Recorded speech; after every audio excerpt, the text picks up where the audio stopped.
उसने 2 दिन हॉस्पिटल में गुजारे थे।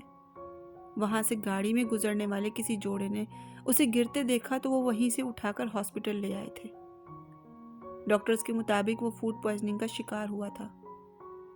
वो हॉस्पिटल आने के चंद घंटों बाद होश में आ गया था और वहां से चले जाने की ख्वाहिश भी रखता था, मगर वो जिस्मानी तौर पर अपने आप को इतनी बुरी हालत में महसूस कर रहा था कि वहां से जा नहीं सका।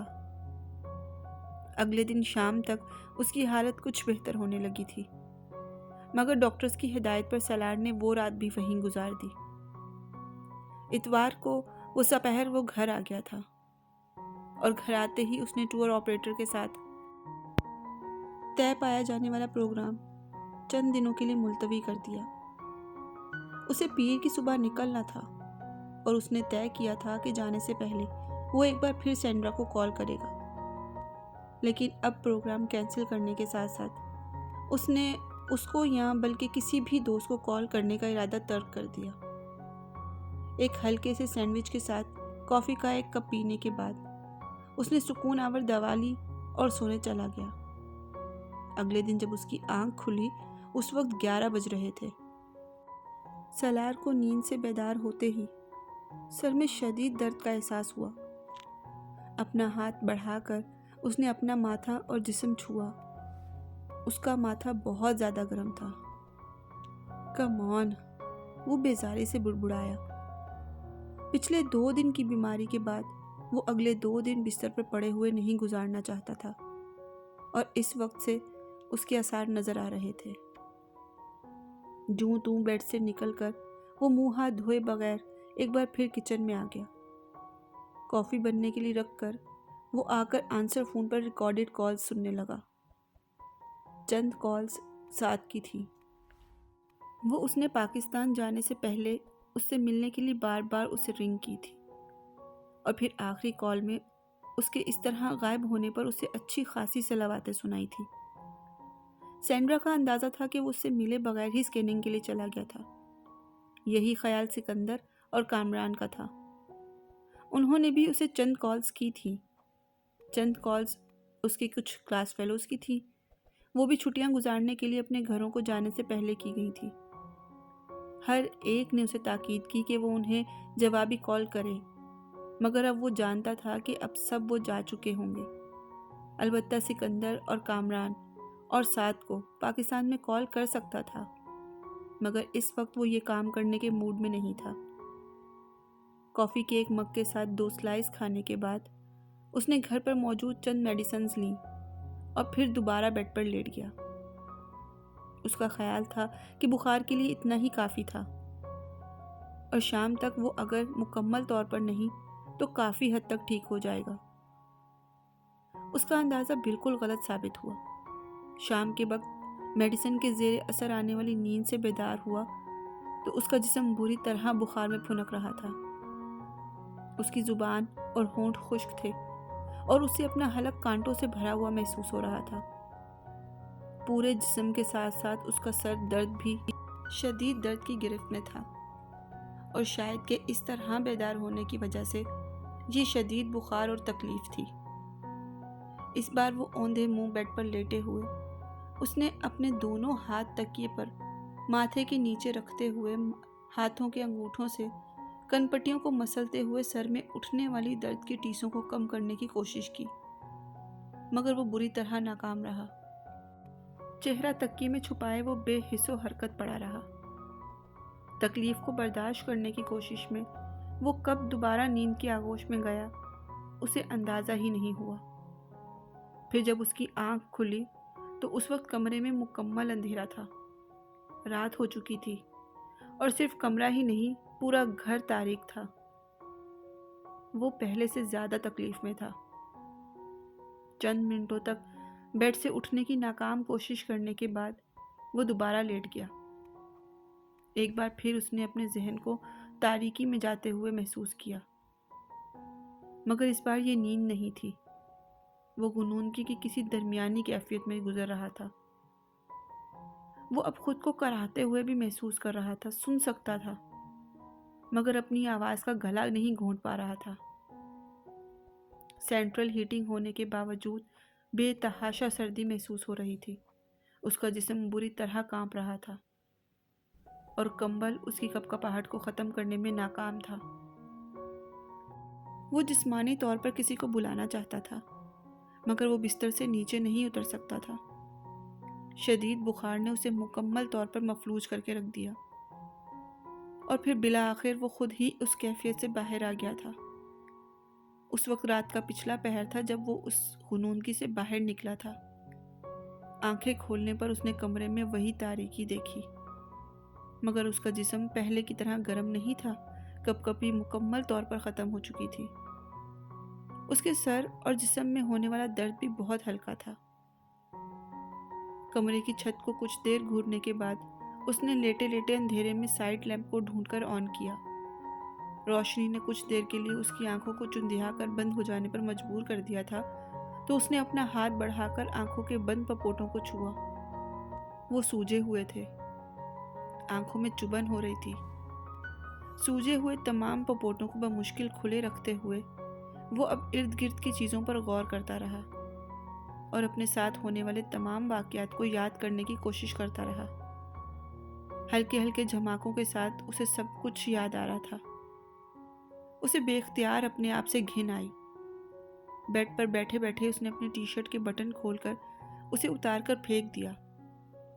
फिर लड़खड़ाते हुए बेड से उतरा और कंबल और बेडशीट भी खींचकर उसने बेड से उतारकर फर्श पर डाल दिए। उन्हीं लड़खड़ाते कदमों के साथ वो सोचे समझे बगैर बाथरूम में घुस गया। बाथरूम में मौजूद बड़े आईने के सामने अपने चेहरे पर नज़र पड़ते ही उसे जैसे शौक लगा। उसकी आंखें अंदर धसी हुई थी और उनके गिर्द पड़ने वाले हल्के बहुत नुमाया थे। चेहरा बिल्कुल जर्द था, उसके होठों पर पपड़ियां जमी हुई थी। उसे इस वक्त देखने वाला यही सोचता कि वो किसी लंबी बीमारी से उठा है। 24 घंटों में इतनी शेव बढ़ गई है। उसने हैरानी के आलम में अपने गालों को छूते हुए देखा। इतनी बुरी शक्ल तो मेरी फूड पॉइजनिंग के बाद हॉस्पिटल में रहकर भी नहीं हुई थी, जितनी एक दिन के इस बुखार ने कर दी है। वो बेयकीनी के आलम में अपने हलकों को देखते हुए बुड़बुड़ाया। टब में पानी भरकर वो उसमें लेट गया। उसे हैरानी हो रही थी कि बुखार की हालत में वो इस तरह फौरी तौर पर अपने वक्त कपड़े क्यों नहीं बदल सका। वो क्यों वहीं पड़ा रहा। बाथरूम से निकलने के बाद बेडरूम में रहने की बजाय वो किचन में चला आया। बेतहाशा भूख महसूस हो रही थी। उसने नूडल्स बनाए और उन्हें खाने लगा। मुझे सुबह डॉक्टर के पास जाकर अपना तफसीली चेकअप करवाना चाहिए, उसने नूडल्स खाते हुए सोचा। अब थकन उसके असाब पर सवार हो रही थी। नहाने के बाद उसे अगरचे अपना वजूद बहुत हल्का फुल्का महसूस हो रहा था, मगर उसकी नकाहत ख़त्म नहीं हुई। नूडल्स खाने के दौरान उसने टीवी ऑन कर दिया और चैनल सर्च करने लगा। एक चैनल पर आने वाला टॉक शो देखते हुए उसने रिमोट रख दिया और फिर नूडल्स के प्याले पर झुक गया।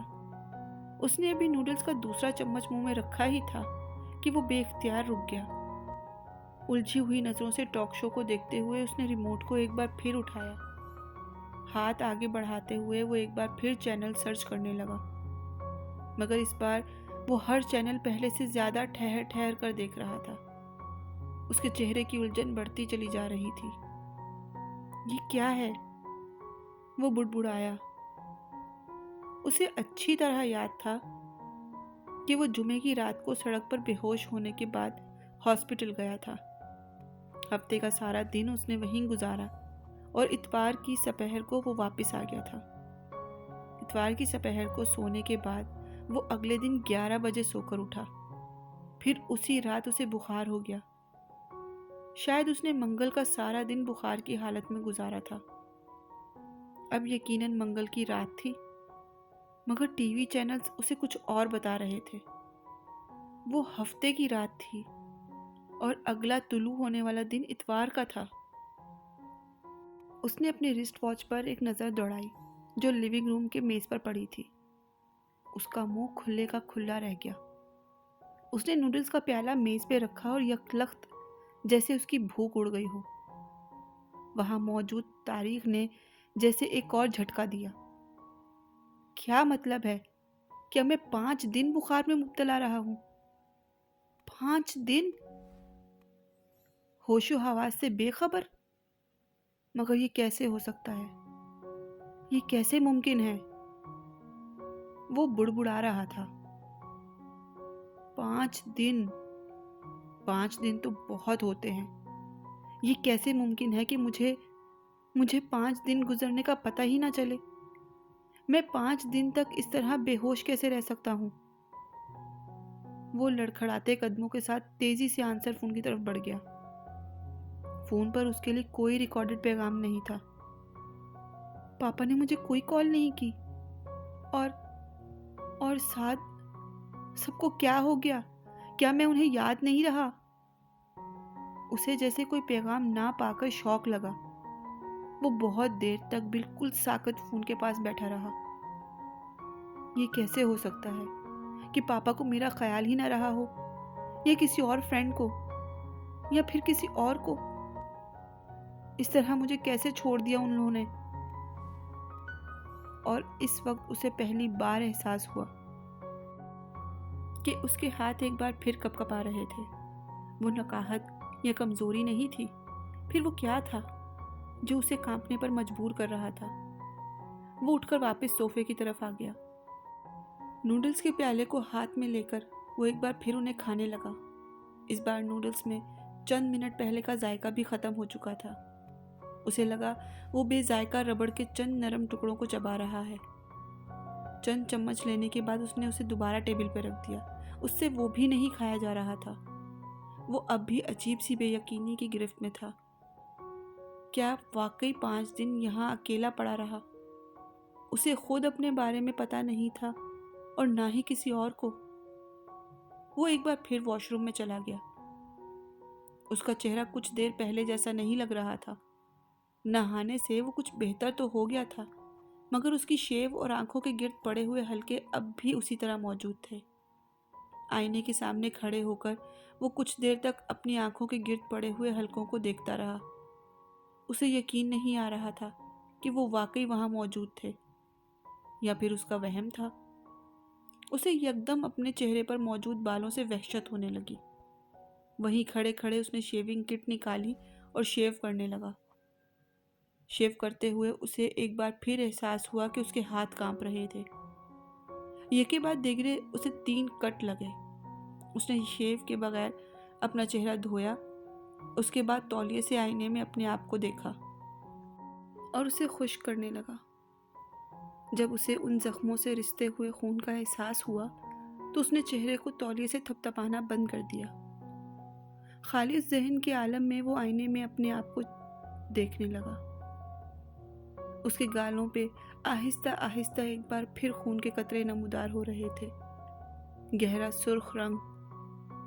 वो पलके झपकाए बगैर उन कतरों को देखता रहा। 3 नन्हे नन्हे से सुर्ख कतरे। What is next to ecstasy? Pain. सर्द और मध्यम आवाज आई और वो पत्थर के बुत की तरह साकित हो गया। What is next to pain? Nothingness. उसे एक एक लफ्ज याद था। Nothingness. वो आईने में अपने आप को देखते हुए बुड़बुड़ाया। उसके गालों की हरकत से खून के कतरे उसके गालों पर फिसलने लगे। And what comes next to nothingness? Hell. Salaar को एकदम फिर उबकाई आई और वो वॉश बेसिन पर दोहरा हो गया। चंद मिनट पहले खाई गई खुराक एक बार फिर बाहर आ गई। उसने नल खोल दिया। उसने उसके बाद क्या पूछा था, उसने उसके जवाब में क्या कहा था, उसे याद था। अभी तुम्हें कोई चीज समझ में नहीं आ रही, ना ही आएगी। एक वक्त आएगा जब तुम सब कुछ समझ जाओगे। हर शख्स पर एक वक्त आता है जब वो सब कुछ समझने लगता है, जब कोई मुअम्मा नहीं रहता। मैं उस दौर से गुजर रही हूँ। तुम पर वो दौर आइंदा कभी आएगा। उसके बाद तुम देखना क्या तुम्हें हंसी आती है? सलार को एक और उबकाई आई। उसे अपनी आंखों से पानी बहता हुआ महसूस हुआ। जिंदगी में हम कभी ना कभी उस मुकाम पर आ जाते हैं जहां सारे रिश्ते खत्म हो जाते हैं। वहां सिर्फ हम होते हैं और अल्लाह होता है। कोई माँ बाप, कोई बहन भाई, कोई दोस्त नहीं। फिर हमें पता चलता है कि हमारे पैरों के नीचे ज़मीन है, ना हमारे सर के ऊपर कोई आसमान। बस सिर्फ एक अल्लाह है जो हमें इस खला में भी थामे हुए है।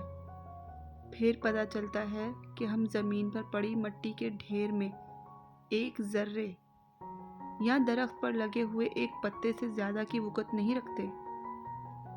फिर पता चलता है कि हमारे होने या ना होने से सिर्फ हमें फ़र्क पड़ता है।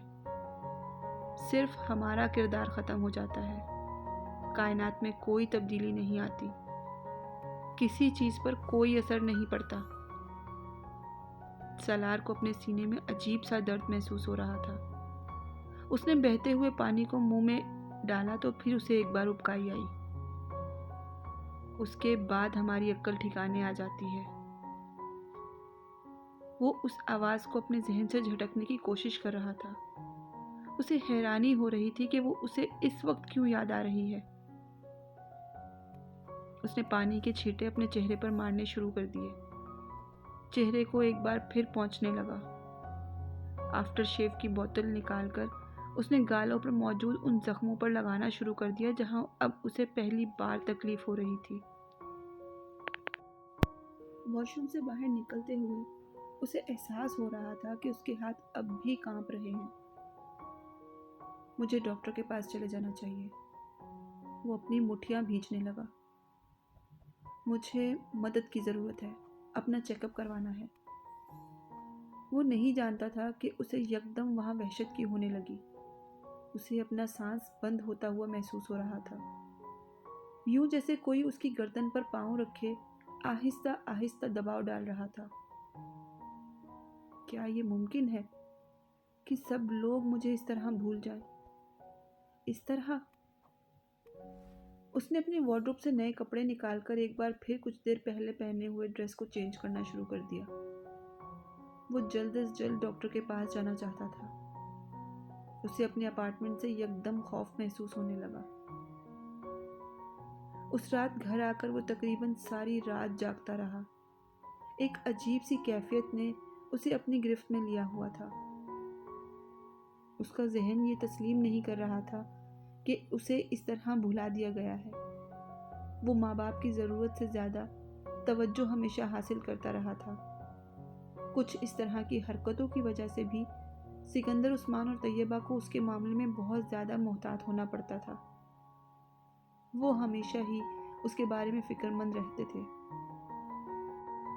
मगर अब एकदम चंद दिनों के लिए वो जैसे सबकी ज़िंदगी से निकल गया हो। दोस्तों की, बहन भाइयों की, माँ बाप की। वो अगर इस बीमारी के दौरान वहाँ उस अपार्टमेंट में मर जाता तो किसी को पता तक नहीं चलता। शायद तब तक जब तक उसकी लाश गलने सड़ने न लगती। और इस मौसम में ऐसा होने में कितने दिन लगते। वो उस रात एक एक घंटे के बाद अपने आंसर फ़ोन को चेक करता रहा।